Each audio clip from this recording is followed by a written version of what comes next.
안녕하십니까. 5월 2일 오후 김경국TV 시작하겠습니다. 이원석 검찰총장이 이화영 검찰청 술자리 진술 조작 회유 이 논란과 관련해서 연일 지금 강경 발언을 쏟아내고 있습니다. 직접적인 언급은 없었지만 이화영은 물론이고 이재명 대표까지 정조준한 것이 아니냐, 이런 분석에 지금 설득력이 더해지고 있습니다. 이재명 대표 이번에는 제대로 걸려든 것 같습니다.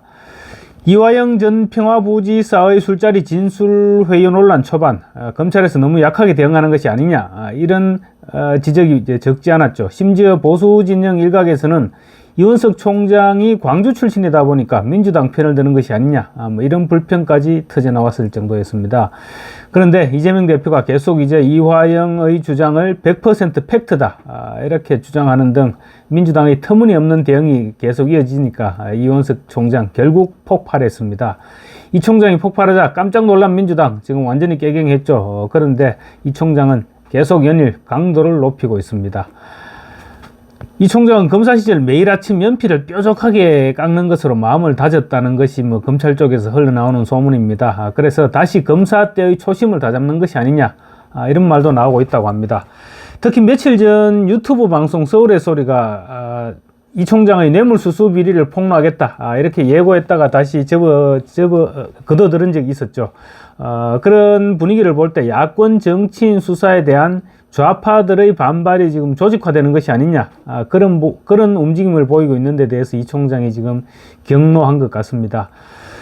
뇌물수수 유튜브 방송 예고것만 하더라도 사실 이 총장의 적극적인 대응으로 해프닝으로 끝났죠. 해프닝으로 끝났는데 이런 류의 가짜 뉴스들이 아마 일회성으로 그치지 않을 것이다, 이런 것이 지금 대체적인 전망입니다. 그래서 이 총장의 최근 강경 발언들은 사법의 정치화에 대한 우려와 맞물려 있다, 이런 점에서 결국은 이재명을 정조준한 것이 아니냐, 이런 해석이 가능할 것으로 보입니다. 이 총장은 오늘 대검찰청에서 개최된 5월 원래회의에서 이렇게 얘기했습니다. 재판받는 피고인이 법정 밖에서 검찰을 향해 터무니없는 거짓말을 늘어놓고 없는 사실을 입증하라고 목청을 높이면서 사법 시스템을 흔들어서 법망을 찢고 빠져나가려는 불법 부당한 시도가 계속되고 있다, 이렇게 강도 높게 비판했습니다. 며칠 전 창원지검을 방문했다가 기자들에게 중대한 부패 범죄자가 1심 선고를 앞두고 허위 주장으로 사법 시스템을 무너뜨리고 붕괴하려는 시도를 하고 있다, 이렇게 입장을 밝혔던 것과 지금 같은 맥락입니다. 단단히 화가 났다는 것입니다. 이화영 전 부지사는 지금 이재명 대표를 도와주려고 하다가 갈수록 수렁 속으로 빠져들게 됐고, 이화영의 대북 불법 송금 유죄 선고에 결정적인 타격을 입게 되는 이재명 역시 이번에는 제대로 걸려든 것이 아니냐, 이런 분위기입니다. 이원석 총장은 우선 우리 사회의 모든 문제가 지금 사법화되고 있다, 이런 부분을 지적했습니다. 그러니까 문화와 예술, 이런 과학, 이런 분야는 물론이고 심지어 정쟁까지 전 분야에서 자신들의 영역에서 문제를 해결하지 못하고 모두 형사사법에 지금 해결을 미루는 사태, 이런 사태가 심각하다는 것입니다. 그러면서 반대로 사법에서 다루어져야 될 문제들, 그런 문제들을 계속 정치적 문제로 비화시켜서 변질시켜서 정쟁화의 사법 시스템을 흔드는 사법의 정치화가 끊임없이 계속되어서 법치주의가 위기에 놓이는 지경에 이르렀다, 이렇게 꼬집었습니다. 이화영 전 경기도 평화부지사의 검찰청 술자리 회유 주장과 관련해서 이화영의 반복되는 거짓말에도 불구하고 공당인 민주당과 당대표가 직접 나서서 100% 팩트다, 이렇게 부추기는 등의 사태를 직접적으로 겨냥한 것으로 볼 수 있겠습니다. 이 총장은 이렇게 비유했습니다.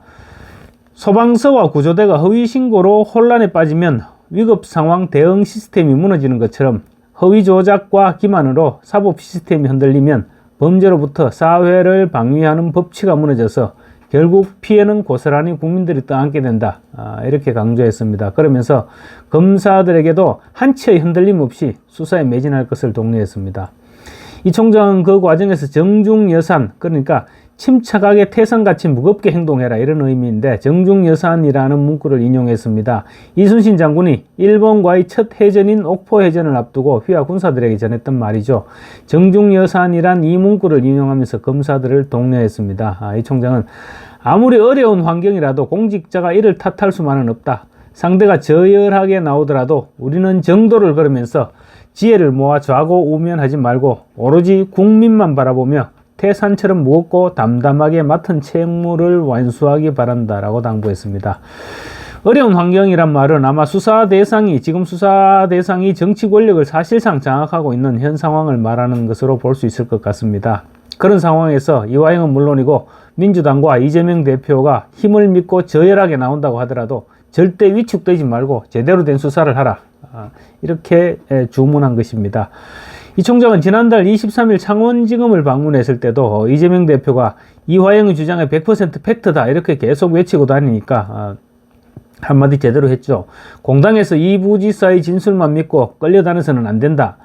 이화영의 진술이 100% 사실로 믿는다면 이화영이 검찰에서 대북 사업과 관련해서 이재명 당시 지사에게 보고했다. 이 진술도 100% 사실이다. 이렇게 말해서 이재명 대표의 코를 납작하게 만들어 버렸습니다. 이재명 대표는 이 총장의 그날 발언 직후 이후부터는 이화영의 술자리 회유 발언에 대해서는 직접적인 반응을 보이지 않고 있습니다. 쫄았다고 볼 수 있죠. 이 총장은 또 미국 야구단 뉴욕 양키스도 등장시켰습니다. 양키스는 어떤 스타 플레이어도 팀이 우선이다. 이러면서 유니폼에 선수 이름을 새기지 않는 원칙이 있습니다. 그래서 이 총장이 이 원칙을 예로 들면서 우리가 하나가 되어 한 팀으로 팀워크를 발휘한다면 못 해낼 일은 없을 것이다. 이렇게 격려했습니다. 유력 정치인이나 권력자의 수사에 대해서도 쫄지 말고 위축되지 마라. 이런 격려로 보입니다. 이 총장은 특히 수사를 하면서 지켜야 할 선, 이런 거는 절대 없다는 점을 또 강조했습니다. 이 총장은 죄의 무게를 죄는 우리가 지켜야 할 선을 넘는 것은 오직 검찰에 대한 국민의 신뢰를 훼손하고 묵묵히 할 일을 다하는 동료들에게 등을 돌리는 행위다. 이렇게 강조했습니다. 그러니까 유력 정치인이나 힘 있는 정치인이라고 해서 선을 지키고 그럴 필요가 전혀 없고 필요할 경우 절차에 따른 모든 방법을 동원해서 한 점 의혹 없는 수사를 해야 된다. 이런 동료인 것입니다. 이 총장은 이 같은 발언을 볼 때 만약에 이화영이나 김성태 전 상방울 회장 이런 사람들이 1심에서 대북 불법 송금과 관련해서 1심에서 유죄 선고를 받고 그 선고 판결문에 이재명 대표의 방북비용 300만 달러 이런 부분이 언급될 경우 검찰에서 이재명 대표를 기소할 수밖에 없다. 이런 얘기로도 듣기는 받아들일 수 있는 그런 대목인 것 같습니다. 어쨌든 간에 이원석 총장 이번에 1년의 사태들로 지금 단단히 화가 난 모습입니다.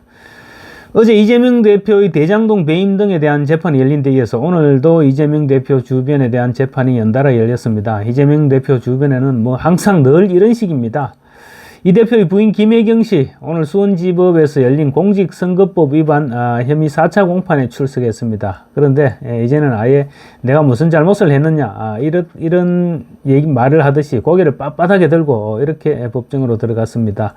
김혜경 씨는 경기도지사로 재임하던 이재명 대표가 당내 대선 후보 경선 출마를 선언한 이후에 민주당 의원들, 국회의원들, 부인들을 몇 명 불러가지고 밥을 샀다. 그래서 공직선거법 위반 혐의로 지금 기소가 되어 있는데요. 그때 당시에 식대로 제출한 금액이 10만 4천 원인데 자신의 수행 비서 역할을 했던 배모 씨에게 경기도 법인카드로 결제하도록 시킨 것으로 조사됐죠. 이를 놓고 이재명 대표와 민주당이 이렇게 얘기하고 있죠. 꼴랑 10만 원으로 야당 대표 부인을 못 살게 굴고 있다. 이렇게 비난하고 있는데 선거법은 10만 원이 아니라 단돈 만 원이라도 지금 엄중하게 처벌하는 원칙이 있습니다. 민주당이나 이재명 대표가 그것을 모를 리가 없죠. 그럼에도 불구하고 꼬투리를 잡고 있는 것 뿐입니다. 어쨌건 이번에 이 선거법 식사비를 결제하면서 경기도 법인카드로 결제했다는 사실이 드러나면서 경기도 법카 유용 의혹을 공익 제보했던 제보자 조명현 씨가 지금 오늘도 지난주에 이어 오늘도 정인으로 출석했습니다. 조 씨가 재판정에 들어가면서 기자들에게 한 얘기도 충격적입니다. 조 씨는 야당 극렬 지지자들이 저에게 배신자라고 하는데 국민의 세금을 사적으로 사용하고 국민을 위해 일해야 하는 공무원을 개인 비서처럼 부렸던 권력자가 국민을 배신한 배신자다. 저는 거대 권력의 불법을 공익을 위해 고발했을 뿐이다. 법 앞에서 책임지는 것이 국민을 위한 길이다. 이렇게 주장했습니다. 재판은 또 열렸습니다. 이재명 대표 첫 건인 현근택 변호사의 형사소송법 그리고 개인정보보호법 위반 혐의 첫 재판도 오늘 열렸습니다. 현 변호사는 상방울 불법 대북 송금 피고인인 이화영 전 부지사의 재판 기록과 증거 자료를 이재명 대표에게 유출했던 혐의를 받고 있습니다. 이 재판 역시 현 변호사로부터 이화영 전 부지사와 관련된 재판 기록을 넘겨받은 이재명이 SNS에 그 재판 기록을 그대로 올려버렸습니다. 그래서 현 변호사가 기소를 당했는데요. 변호사인 이재명 대표가 SNS에 그 재판 기록 자료를 올렸을 때 현 변호사가 어떻게 된다는 것을 훤히 알면서도 그냥 올려버렸던 것입니다. 그러니까 이재명은 그만큼 다른 사람의 입장은 아무 생각 절대 뭐 배려한다든가 그럴 생각이 없다는 것이죠. 그런 식으로 살아가는 것 같습니다. 어쨌거나 이재명 대표와 주변에 대한 재판과 수사는 지금 점차 속도를 내고 있고 이원석 검찰총장이 오늘 일선 검사들에게 한 점의 정치적 고려도 없이 자신이 맡은 범죄 수사에 만전을 기하라 이렇게 주문을 내린 만큼 이재명 대표가 피의자로 올라와 있는 남은 사건에 대한 수사들 한층 속도가 날 것으로 보입니다. 그래서 머지않아 이재명 대표에 대한 기소 건수 대폭 늘어나지 않을까 이렇게 생각해도 좋을 것 같습니다. 감사합니다.